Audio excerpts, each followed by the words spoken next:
It's another Netflix movie. And another one I wasn't gonna review. But then I saw it and yeah, I think it needs a full review. This one's Italian, but don't let that scare you off because it's actually very good. And very good movies deserve to be seen, no matter what language they're in. This one's based on true events, and I'm just gonna go ahead and spoil the first scene here, because it's pretty much impossible to talk about this one without setting it up properly. It needs context. I thought about skirting around that part, but I don't think it would work. And I apologize in advance, but this one's gonna be a little bit different than my regular reviews, because there's just so much to talk about in regards to what the movie is actually about. So let's just get into it. The main guy, our protagonist, is found dead in a hospital bed. That's how the movie starts. Then we jump back to 7 days before. And the movie is essentially about how he got there and ended up dead. And let me tell you right now, this is a pretty goddamn brutal movie. But I don't mean that it's violent, because I don't think there's actually any violence on screen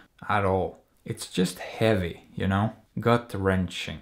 It takes a bit of an emotional toll on you. And for a movie that's this slow and where seemingly almost nothing happens, it's unbelievably intense. And yes, story-wise I could probably sum this up in a sentence or two, because not a lot happens. But at the same time there's so much going on. And the performance by the main guy, Alessandro Borghi, is phenomenal. One of the best performances I've seen all year, hands down. I mean, what he does with almost nothing is incredible. Pretty much the entire second half of the movie takes place in a hospital bed with very little dialogue. He's basically just lying there, but somehow manages to convey so much emotion that there's really no need for words, because he's in pain, intense pain. And I honestly can't remember the last time I felt this much empathy for a character in a movie. And you feel for his parents too, because they have to deal with all this bureaucracy and not knowing what's going on with him. They're not allowed to see him, and they're basically kept in the dark.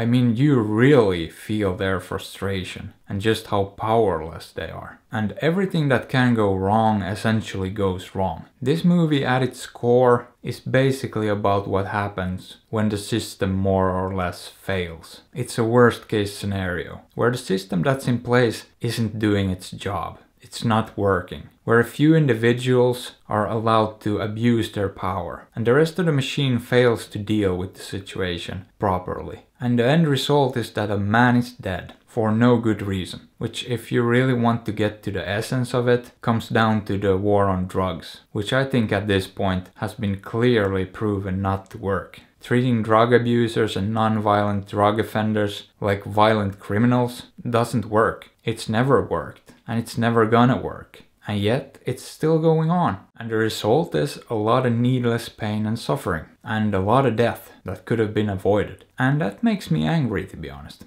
And it makes me sad for everyone who gets wrapped up in it, which is basically what this movie is all about. It's about corruption, it's about people misusing their power, it's about archaic drug laws, it's about how the whole system doesn't just punish those directly involved with the crimes, but their families and their loved ones too. And the movie handles it so goddamn well, without over dramatizing anything, and without demonizing the whole system or everyone involved in it. It just shows you that a few bad apples can really spoil the bunch. And even if there are a lot of good and sympathetic people working in that system, and they're probably the vast majority, they can't necessarily do anything to help or fix the issues. There's just too much room for bad apples to misuse their position. And there's too much sheltering and protecting of those bad individuals. And not enough freedom for the good people to do the right thing. But this thing really shows you a pretty well balanced, and I think probably somewhat fair, view of how things really work, for good and bad. And a lot of that probably has to do with how well this whole thing is put together by Alessio Cremonini, because this is such an incredibly well made movie. And one of the most thought-provoking and emotionally charged movies